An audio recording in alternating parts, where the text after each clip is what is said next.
En este sentido, le preguntamos que cuál es el compromiso que usted firmaría para hacer valer lo dispuesto en el artículo 27, inciso tercero de la Constitución de la República. De velar y organizar los centros penitenciarios con el objeto de corregir a los delincuentes, educarlos y formarles hábitos de trabajo, procurando su readaptación y la prevención de los delitos. Ok. Es una pregunta muy interesante y quizás uno de los temas con los que he estado más empapado. De hecho, en el año 2005, que ha sido el año donde creció muchísimo la delincuencia, a mí me pidió el presidente de la República que regresara a la policía, habían subido en relación con los años anteriores y en gran medida por un problema generado en los centros penitenciarios, con el encarcelamiento discriminado de las pandillas, a efecto de que no hubiera violencia entre ellos. Eso generó que las pandillas se organizaran de tal suerte que cuando se comenzaron a dar esas deportaciones masivas de pandilleros de los Estados Unidos a principios del año 2005, la extorsión se convirtiera en el delito que más ha crecido en la historia del país. Extorsionaban la famosa renta y el famoso impuesto. Eso nos obligó a crear una nueva modalidad para combatir los delitos, reorganizar la policía. En el año 2005, los centros penales contaban con una población penitenciaria de internos de 12.000 internos. En menos de 2 años, los 12.000 internos crecieron a la figura de 17.000 y pico. En parte, esas acciones policiales que generamos con también el advenimiento de la instalación de los juzgados especiales generó que creciera la población penitenciaria como nunca antes había crecido. Por supuesto, eso era bueno en términos de captura para la policía, pero tampoco se puede medir la efectividad de la seguridad pública en términos de cuántas personas se capturan, sino que en términos de cuántos delitos se cometen. Aunque eso fue efectivo, porque los delitos disminuyeron en gran medida en relación al año 2005 para el 2006. Y todos los delitos principales, los 15 figuras delictivas principales, disminuyeron, algunas sustancialmente, como el cuatrerismo, el 70% casi, y otras, como el 13% en el término de homicidios en relación al año anterior, esto para el 2007. La razón principal de que no se pueda cumplir precisamente lo que manda la Constitución no es que no existan programas. Tenemos programas que son modelos, y algunos de ustedes que estudian Derecho, o algunos de ustedes que han estado familiarizados con el sistema penitenciario, no me dejarán mentir.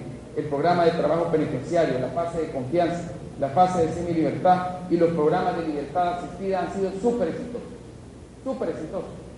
Pero esos programas son para aquellas personas que no tienen conductas antisociales continuadas. Se van a trabajar los del programa de confianza y regresan todos los días, durante los días de semana. Y los de la fase de semilibertad se van a ver a sus amigos y a sus familias, con esa condición, los fines de semana, un fin de semana, sí, un fin de semana. La libertad asistida funciona de esa manera también. El problema está con todos aquellos internos que están precisamente por otro tipo de delitos un tanto más violentos o que tienen que ver con conductas psicosociales grupales, como por ejemplo las pandillas. Y casi que todo el problema redunda no en que no exista voluntad. Para mí, los centros penales cumplen varias funciones. Una de ellas, que es muy importante, es la función más primitiva y, si se quiere, más grotesca de la aplicación de justicia penal, que es impactar a aquel que comete un delito para que no lo vuelva a hacer, generar un castigo, generar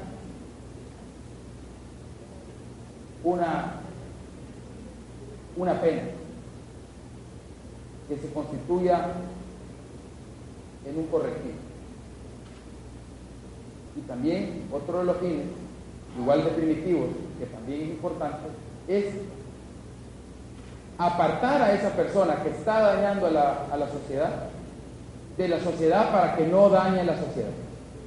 La Constitución establece que hay que garantizar que esa persona sea que se reivindique, que se le permita corregir su conducta para después volver a ayudarle y reinsertarla en la sociedad. Aquí creo que tenemos dos grandes problemas. La corrección o la parte de cambio de conducta y de actitud de estas personas no está funcionando precisamente por un problema que eminentemente yo califico como un problema de espacio, como un problema de infraestructura. No se puede corregir a un reo que está en una celda que es la quinta parte, más bien, quizás la octava parte de este salón, junto con otras 50 personas. Cada vez que se tenía que ver si estas personas estaban introduciendo materiales prohibidos o algo, tenían que llamar a la UMO para que la UMO pudiera someter a esos 40 para poder ir a revisarle a un reo lo que tenía. Eso hacía totalmente insostenible la parte de corrección.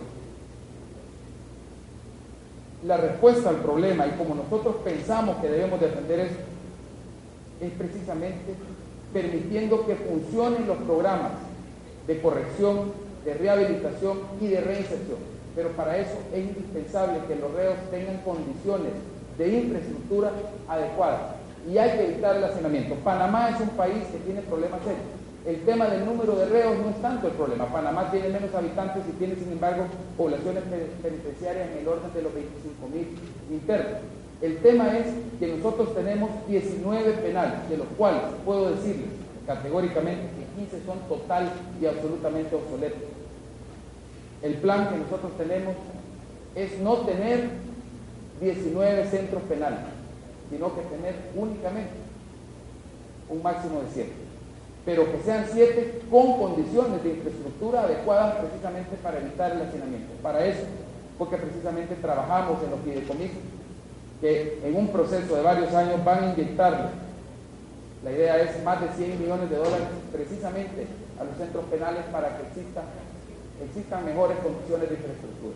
La infraestructura es fundamental, porque los programas, pese a que pueden ser mejorados, son programas que ya existen y que han sido catalogados como programas exitosos, programas buenos en intención, pero verdaderamente necesitamos ser más efectivos, generar más economías de escala, lo que ciertamente lograremos con menos penales y por supuesto también bajar otro tipo de costos operativos y administrativos. Y eso permitirá precisamente tener a los reos en condiciones donde no sean contaminados por lo mismo que ahora está sucediendo. Hay personas que han entrado a los centros penitenciarios por haber robado una moto o por haber dañado la propiedad y han salido adiestrados para matar, porque han sido lejos de rehabilitados en los penales, han ido a una universidad del crimen, y ahí es donde se multiplicaron las pandillas.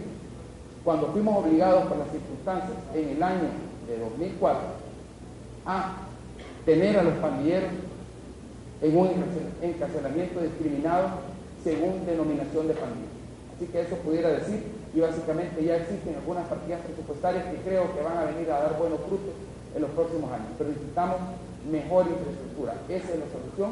Por supuesto, también enfocar grandemente, no solamente en la parte de la rehabilitación, sino que de la reinserción. Tenemos que ayudarle a esta gente a reinsertarse. Y en el Programa Nacional por el Empleo, uno de los componentes especiales es para las personas con discapacidad. Pero otro es para las personas que salgan de los centros penales y que nosotros podamos a ellos extenderles la mano para que tengan, aunque sea un trabajo sencillo, y que les ayudemos a conseguir para que de esa manera no vuelvan a reincidir en el delito.